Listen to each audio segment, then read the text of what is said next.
Okay, so I'm back, and today I will talk about is brain a musical device?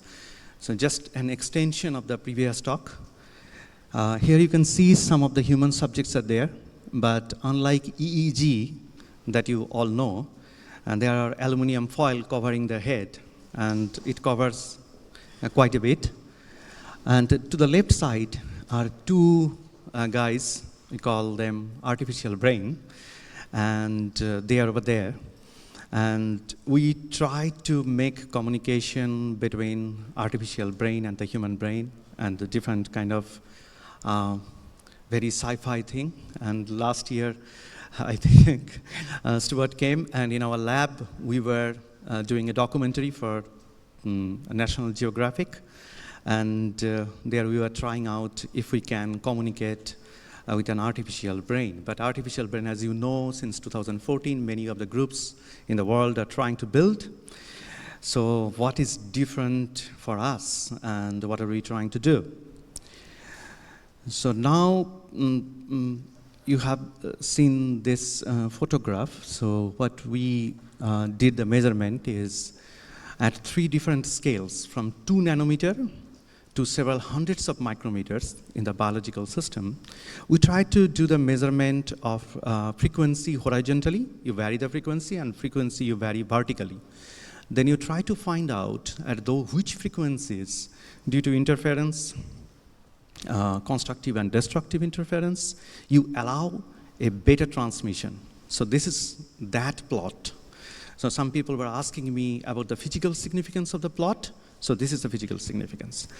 I did this measurement when we published, and I really forgot about this. And I thought that this is an end of the whole story.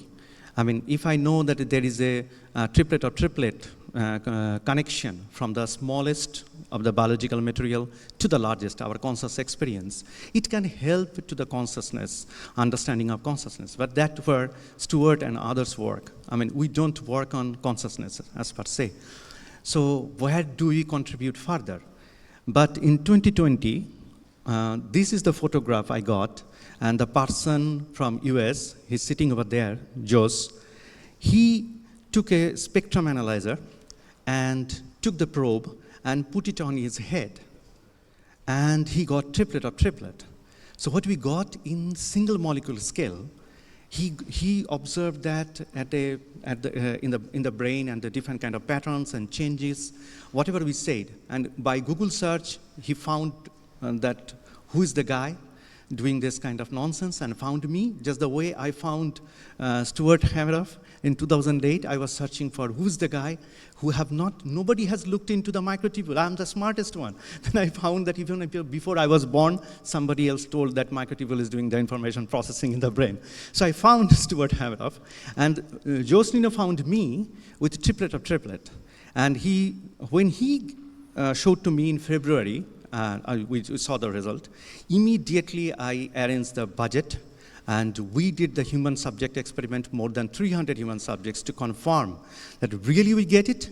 And today, I'm going to present you those human subject experiments where we did the confirmation, the triplet of triplet. If we start a doublet of triplet, triplet of doublet, you will find it anywhere in the universe, anywhere. That means if you go to the NMR of single molecules, or if you see extraterrestrial communications, you can do Google search even right now, and you will find many, many work on triplet of triplet.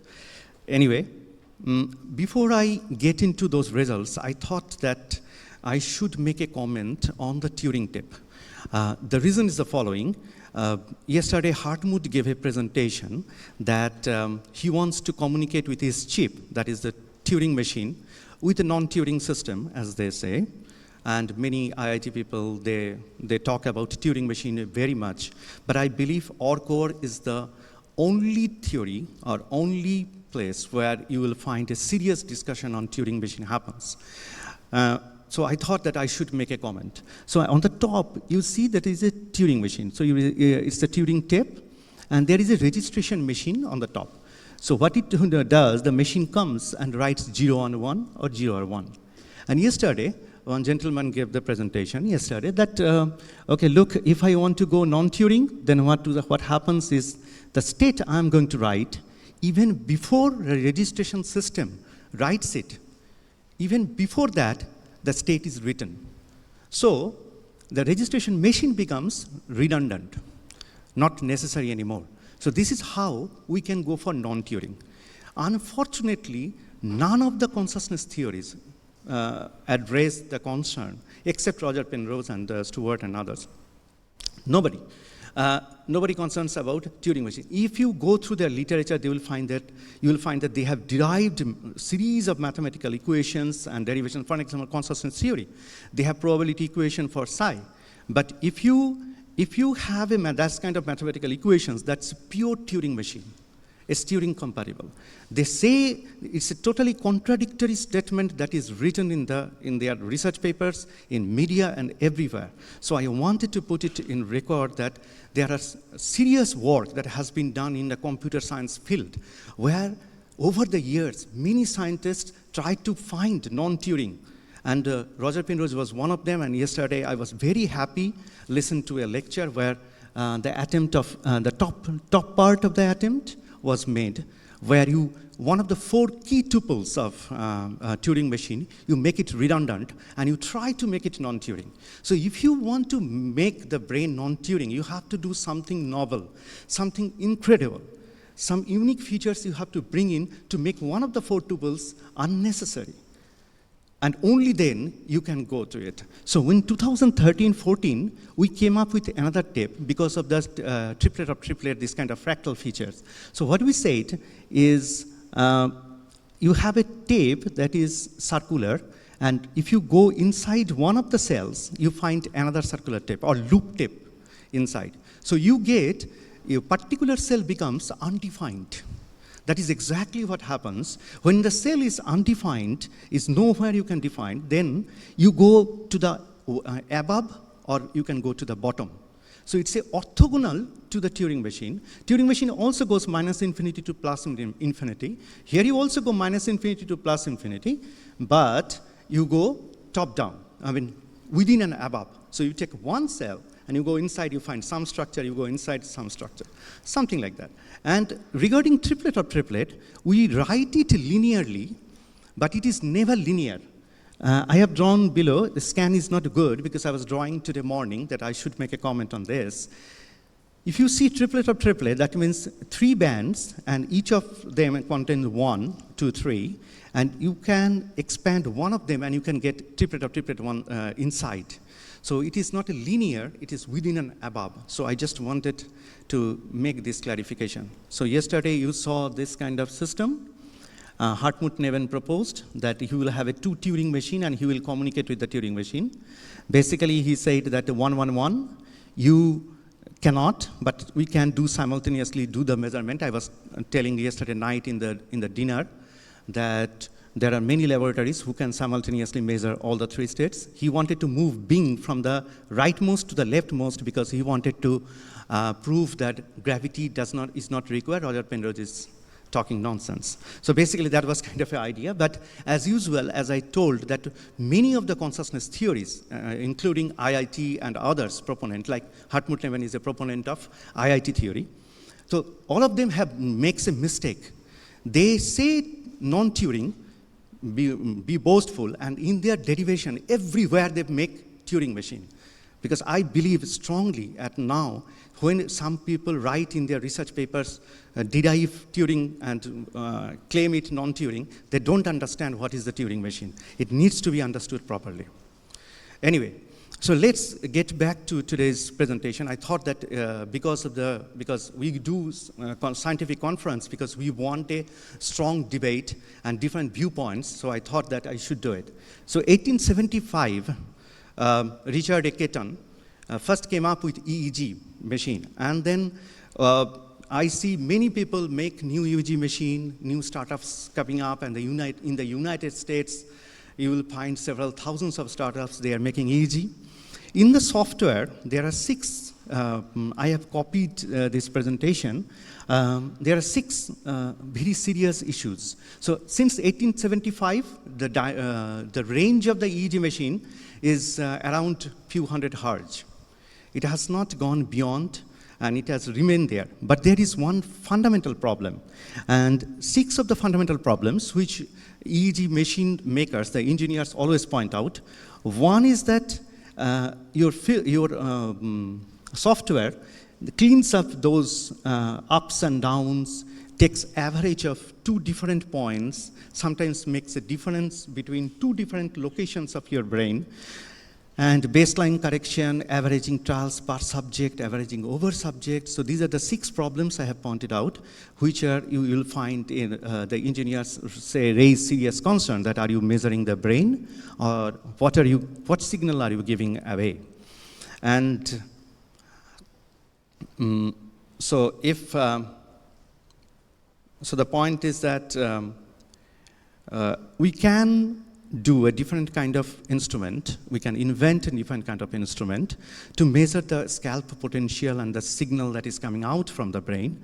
And since there are hundreds of papers with fMRI saying that cortex region neuron firing is related to milliseconds, then if I show you microsecond communication or microsecond bursts are happening in your brain, then will you be convinced that it is coming from microtubule? And exactly we have said in the instrument is over there. We cannot test for all, but some of them, I showed it some of them, and many of you can test today. And you can see that we have set it 6 megahertz to 26 megahertz, and you will find similar like microtubule resonance you will over there. So are you ready to accept it? And will you be able to accept it? Anyway, so normally in EEG machine, what you do is there is a current variation or potential variation, and you just measure with a microvolt resolution the system.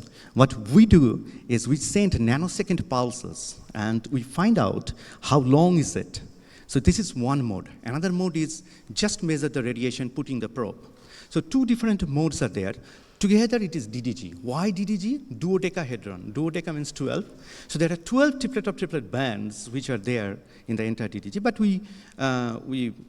for low cost reason we do that.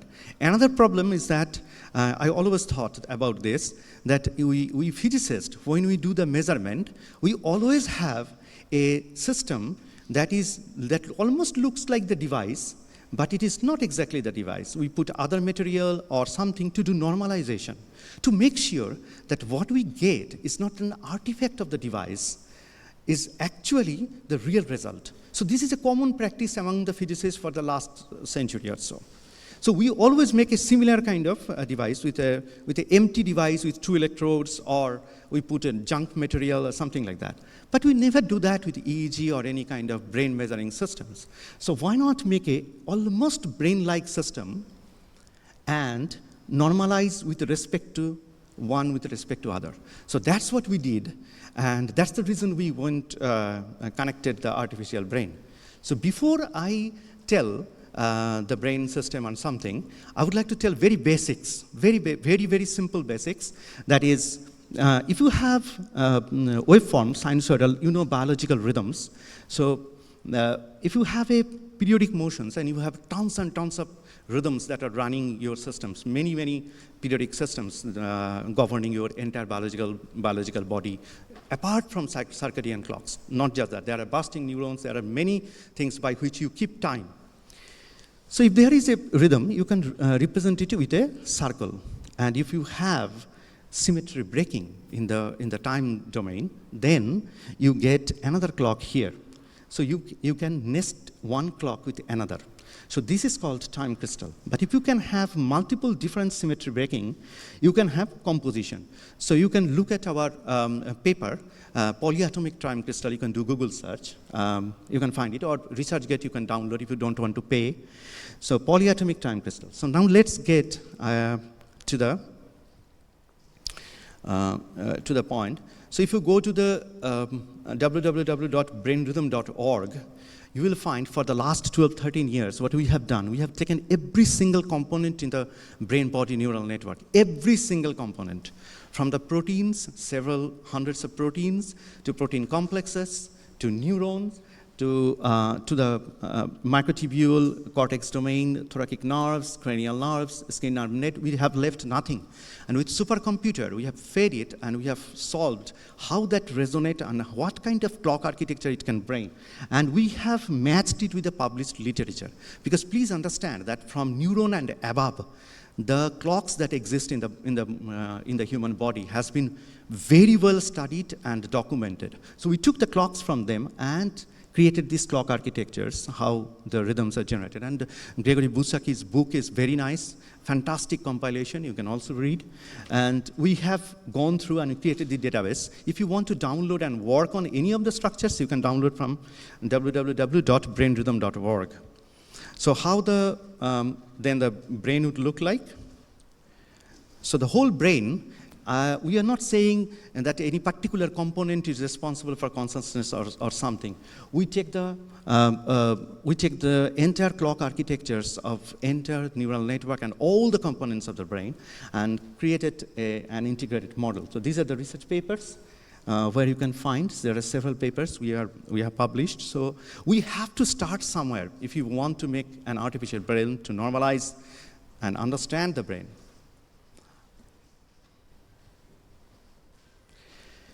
So when we make it, how does it look like, the brain?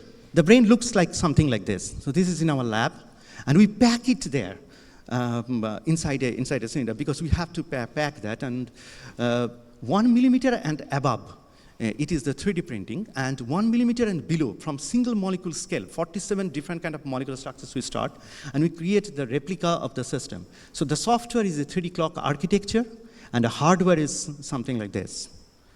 And so it is within an above structure from the single molecular scale to the whole human body like. So this is exactly the human body, a 5 foot or 5.5 feet, 5.6 feet humans neural network, enter spinal cord and hand, legs, wherever the neural network is this, we have created meticulously one by one. And so when we say artificial brain, I'm not joking with you or trying to create a magic or some boastful thing. Every part of it was created in details. So if you go to the less than millimeter scale, cellular scale, we have created organic jelly, this kind of molecular system. And we send light and see the optical vortex. In the first day of my presentation, I talked about the optical vortex that measures the dynamics. I told that, and electromagnetic resonance, by which we confirm that we are almost theoretically exactly the similar component at the smallest to the largest level. So this goes on and on. So this is a scanning electron microscopic picture and the corresponding molecule. So we have, and you see the components, they are almost transparent, just like your brain. So we created the gels and several materials we went through, and we built them. So this is our laboratory, and we come to DDG machine. So compared to the EEG machine, DDG machine we found there are some sweet spots in the brain, and there are different kind of, like in EEG, you either this bone or this particular bone, these two bones are there where you neutralize with respect to which you take the signal. But in EEG, there is a clock in the brain. You remember little babies, when they are born, here the mothers know that if you touch the head, this part, you can feel the clock. So that clock don't die.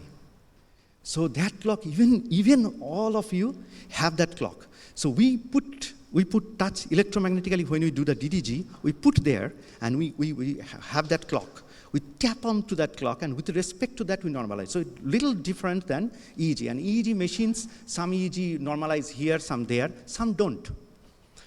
Some do some other stuffs. But we do, and we have a ear bone and blood vessels at these two places.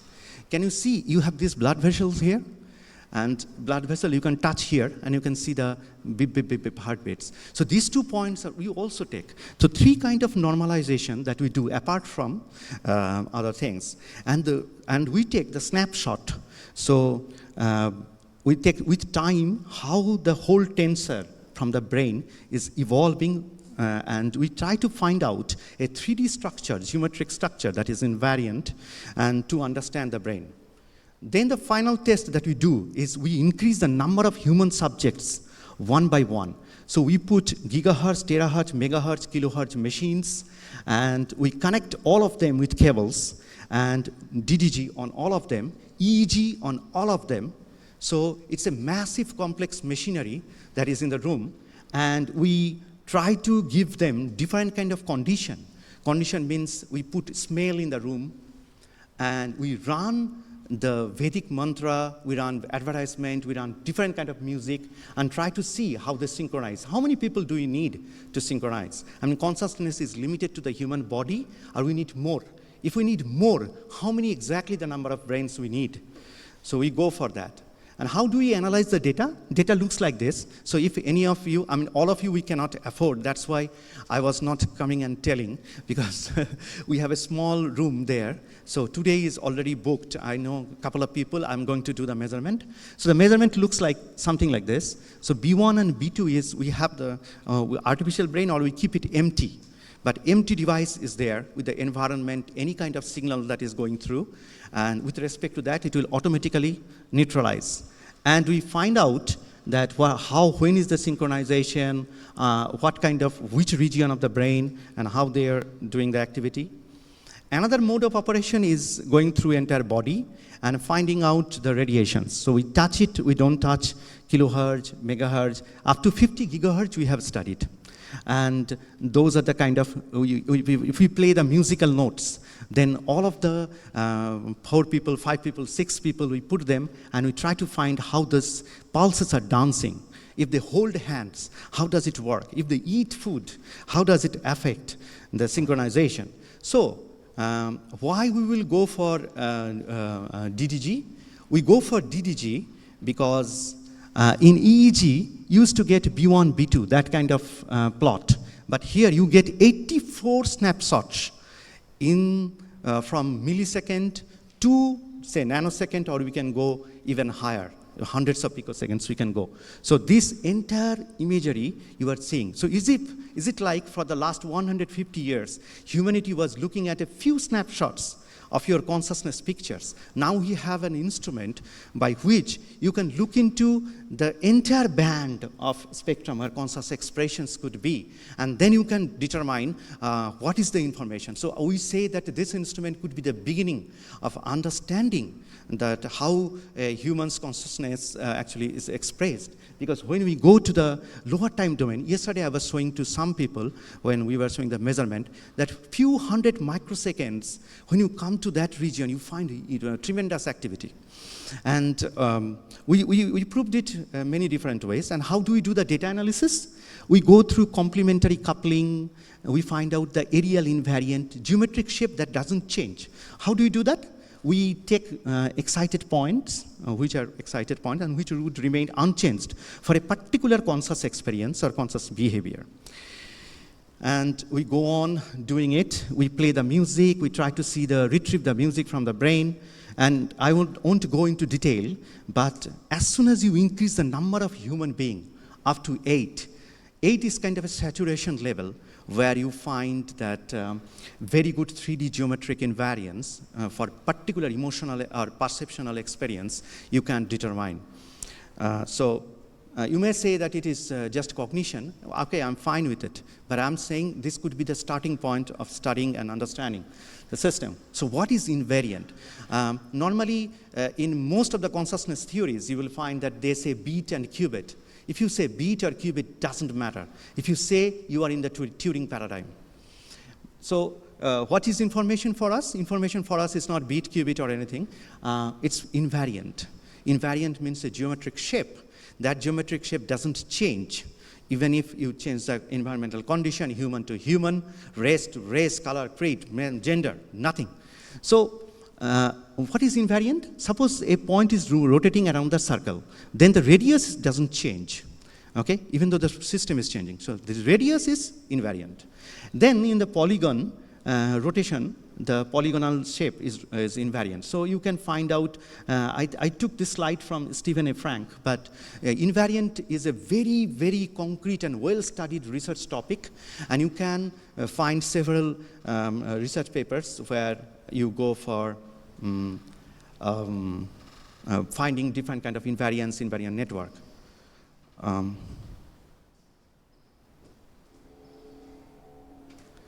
Can you increase? So the intensity of the whole thing is very, so here a human being and artificial brain are communicating. And turn the volume up on your computer? In my computer?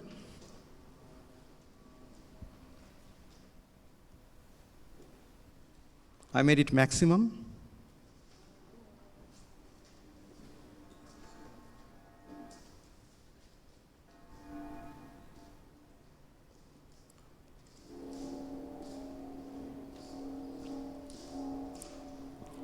So what we do is we ask the person, he won't see, we will look at the EEG, because EEG always is the normal device that we always keep.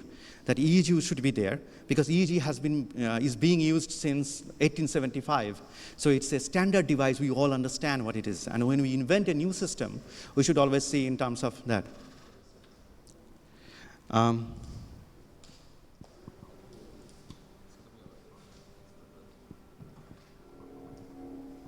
Yeah. I can make it louder in the room if you give me a second. Okay. All right. I just want to particular place, and then I want to take the video particular place, and I want to play. Okay. I'll just do one sound setting real fast.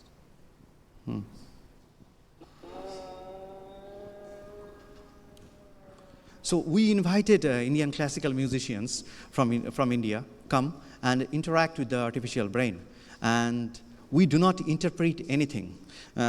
Initially, I thought we created a software for voice conversation. But when the National Geographic director came, he said that in the United States and Europe, we have filled laboratories where artificial systems converse with each other. We don't want to hear that. Let us know the raw data, raw vibration. Because if the new science wants to come out, they should come out from the raw data.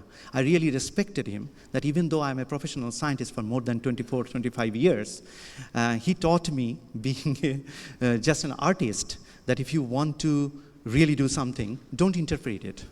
So the sound that you hear is not interpreted. It's just a vibration. So if you are in front of the system, if you move, your electromagnetic field moves. And as we show here, you can check. Any of you are a little bit suspicious, you can go and put instrument on your body. You will find very specific kind of radiations continuously coming out. So artificial brain also radiates, and both of them exchange with each other and make the communication. So artificial brain's communication, we convert it into sound as is. And the humans, he also should make sound. And that we want, vibration. We don't want any language, because language interpretation and then bias and a lot of things come. So this was kind of an experiment. It's okay?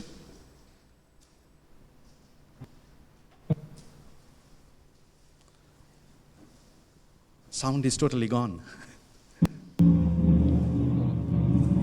Yeah.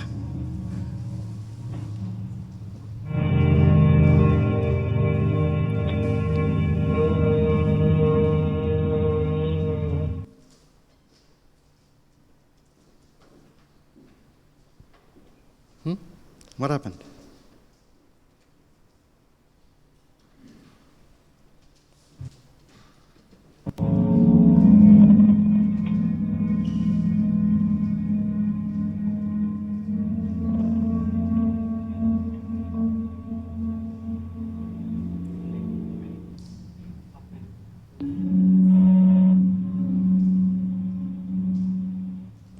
So basically what we ask them, that you do whatever it comes to your mind, you go on, because electromagnetic coupling would be there between you and him.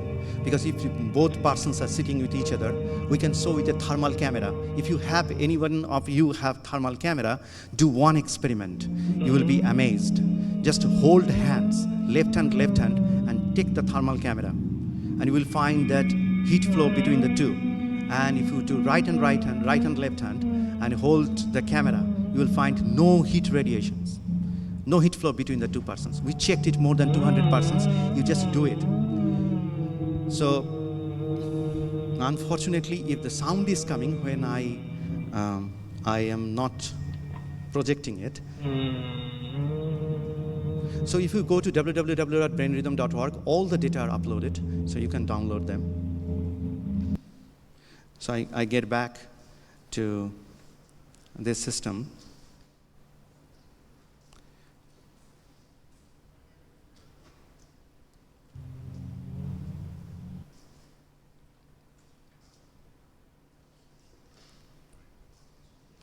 Okay, so the next, so next was that we went on doing the experiment, thermal camera. Earlier we had only one subject. And You can see the pattern. I don't know what you did. Now all the sound is gone.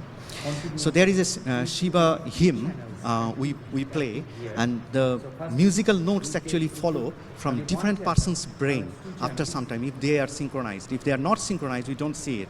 But we couple two subjects with EEG machine, and you will find even though they are listening to particular music, there is no effect of music you can read in the EEG device. But in the DDG, when you look at it, you will find the pulses are changing. I don't know what you did. I just wanted to play the music. It was on, even if little is fine.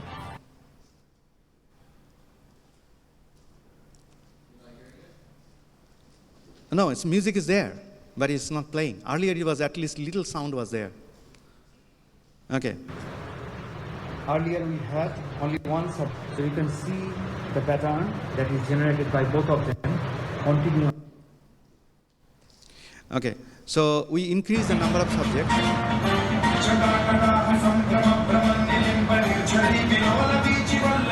So you see the subjects are there, and then the pulses are coming. So this is the raw data we are showing, and then EEG you will find that the different subjects are there.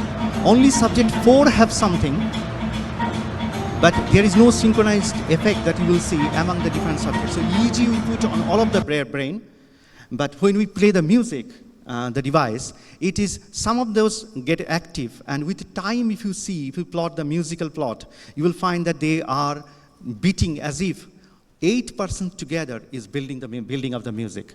On the top, there is a triplet, and as you can see, the triplet of triplet, 1, 2, 3, 1, 2, 3, 1, 2, 3, and then megahertz domain with frequencies, and in the gigahertz, 4.5 gigahertz up to we saw. This entire plot is, we made hazy because none of them gave us authorization to show their photos. I mean, and that is not allowed also.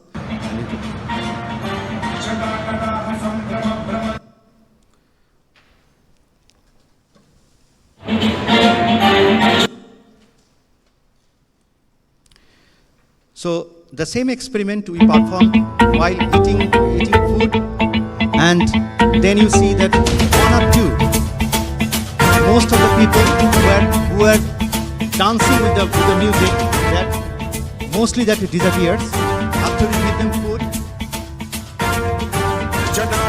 As usual, you will not find EEG, any kind of responses.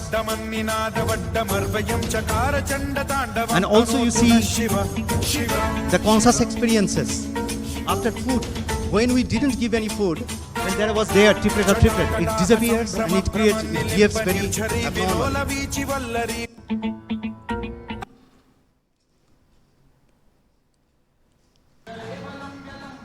When there is a touch, then you find that there is a, when the humans hold each other's hand, then collectively there is a, in the 700 megahertz to 4.5 gigahertz, you will find there is a phase evolution periodically that is happening between the people when they hold their hand with each other. We keep the condition same. So that's all. I would like to summarize that once we start seeing those kind of these funny things, how they are interacting, how they are going through each other, our objective was to find out the invariants. And we went on finding many different kind of geometric shapes and invariants, and associated with different kind of perceptions of a human, to look at the cognitive abilities and the conscious experiences in a different way. And so differences between EEG and DDG measures peak difference between the two locations, not a real physical pulse. Measures duration of potential burst using stream of very short pulses. Intensity is reflected in the output pulse density. In EEG, geometric links among various time domain activation is not possible to estimate. DDG spontaneously delivers invariant geometric shapes, linking space and time together such that we could say it's a spatiotemporal event. In EEG, temporal precision is very low. Absolute time is not estimated, and integrated average non-real time in homogeneous spatial distribution due to unequal separation of electrodes are there. Absolute time is provided in DDG because our reading mechanism is very different. EEG varies person to person. It seems every person has got a unique pattern to express anything. At faster time domain, invariant geometric shapes reveals themselves. It is independent of a human being. So that is what we wanted to get for a long, long time. So if I want to do the experiment, we should go to a frequency domain that is around hundreds of microseconds to hundreds of nanoseconds. In that time domain, you can find data that is not changing with human to human and others. Like yesterday, Patrick Paluki was there. Patrick was telling me that many companies had a problem because if you move your eyes in EEG, if there is a muscle contraction or anything, your potential change and you don't. With us, also the same thing in DDG, but if you go to the higher frequency domain a little bit, there you can find a sweet time domain where you can find good data. It's neuronal, synaptic low junction-based phenomenon. It is very well established in fMRI. At least mainstream scientists say. If you say that, if you remain there, now DDG, what would you do? You need to go to the substructures of neuron, right? You can't assign it to neuron anymore.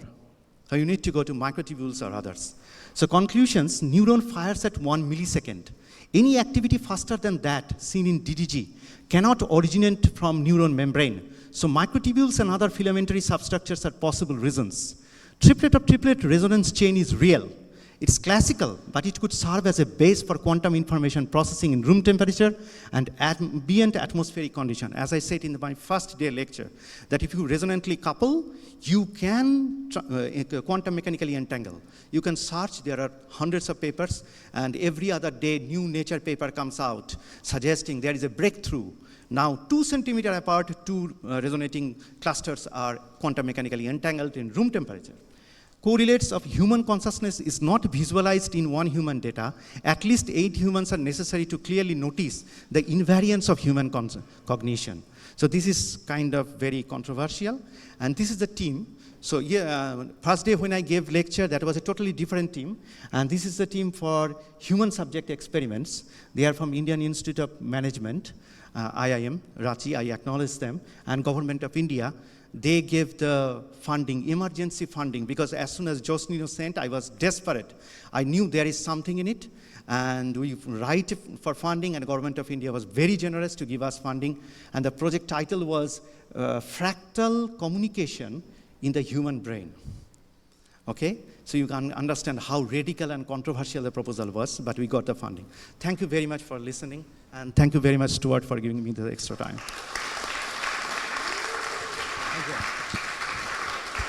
Okay, we're running late. Let's have 1 or 2 questions, but please be brief in your questions. Thank you for that. Very interesting. There's a lot of significance given to the correlation of alpha, beta, theta, delta, EEG, and subjective states of consciousness. If I'm hearing this correctly, this invalidates much of that work because they're looking at the wrong thing. And the subtext of that is, how do you feel your work correlates to subjective states of consciousness? Yeah, so we have tried our best to put EEG and DDG simultaneously and check all the data. So as far the data shows, I'm quite confident that human-to-human variations and if you are in a different conditions around the day, it is very difficult from EEG to provide a fruitful cognitive relationship. Even with DDG, lower time domain, very difficult. At a particular time domain, we are seeing some kind of relationship. But as I said, that this is just 2022 we built it, and we are seeing it, and more we are seeing into the data, more we are understanding that this should be the place where scientific community should look into it. It's not a difficult thing to do, and I'm surprised why since 1875 until now, when the technology was available, why not anybody looked into human brain and did that? One reason for that could be just like I am a scientist, I'm a professional scientist. 2014, I measured triplet or triplet. I never had the courage. That instrument, I have 100 times better instrumental facility in my lab, but I never took that cable and put it on my head. So that could be the reason that sometimes it is obvious in front of you. You just don't see it because we are professional, we are doctor, we are professor, we have a so much high status. What kind of nonsense I'm going to do? So sometimes those kind of nonsense things might reveal something, but it is too early, I would say, that let's look into this couple of more years, more into human being. But couple of things that is very interesting to me, that is, we are increasing number of human subjects, and those data, that 8 persons, I couple their brain, and then I play hymns. I didn't show the false result, failed result. I will upload in the website, because many times you couldn't synchronize 8 people. But with particular hymns, particular musical tones, we could sometimes, and often we fail. But when we synchronize, then 8 of their brains, how could they play one music, different part of one music together collectively? So I'm pretty sure there is something more which I have not understood as of yet, as far as human cognition and consciousness is concerned. But definitely consciousness is not that local. I mean, as far as my hunch is there. Let me just make a comment, because I think what people have been getting out of the EEG all these years, the EEG is actually kind of the slow end of what he's talking about.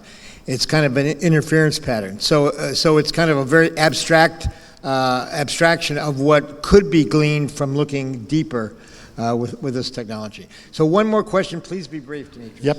By the way, I think in the earlier talk we saw also 40 Hz oscillations of microtubules, right? There was that there can be slow frequencies in microtubules. But anyway, so my question, so you showed very nicely artificial brains.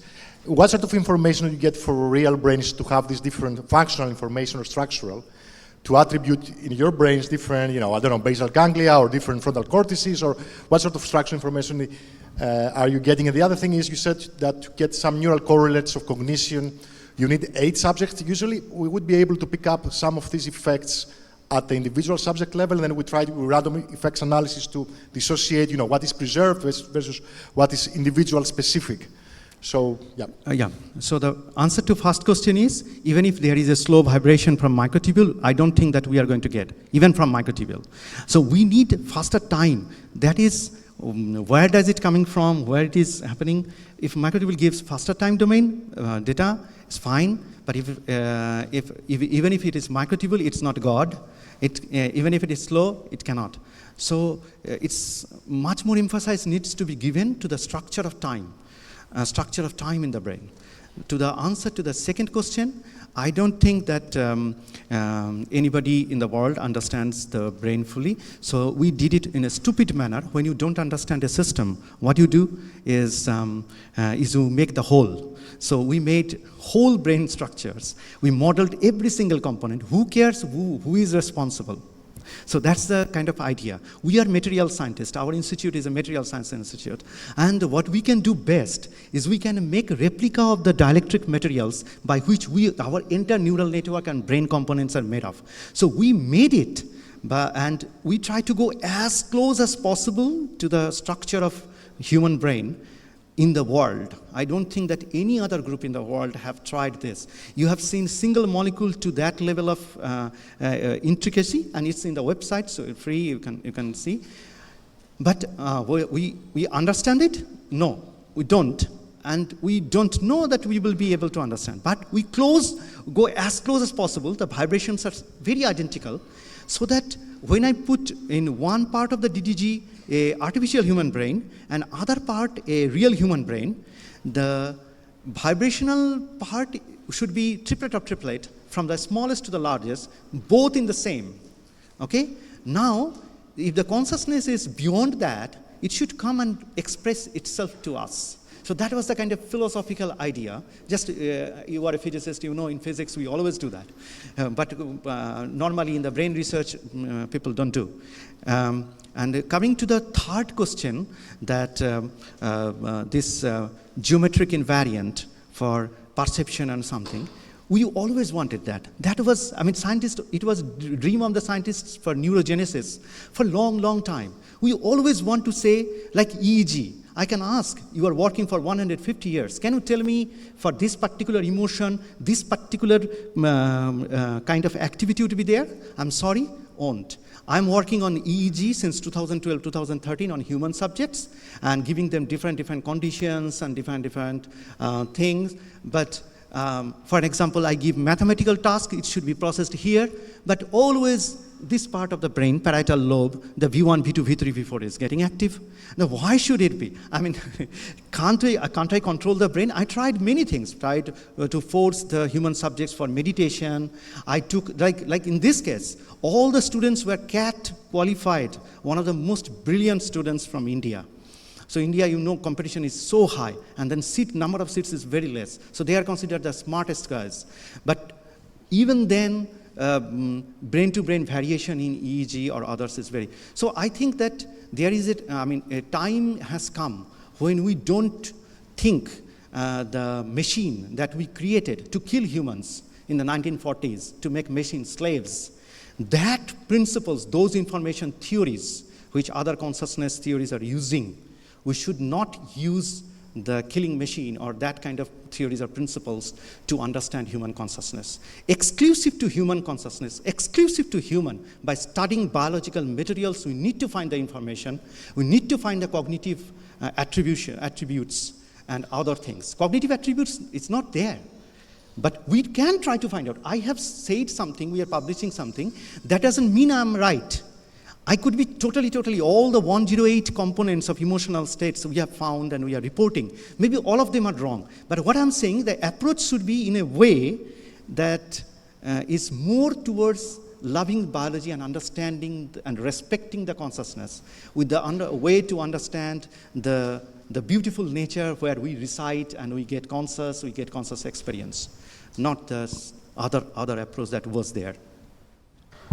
All right, before we thank Anirban, let me just say come back at 2 o'clock after lunch, and let's give him a big round of applause.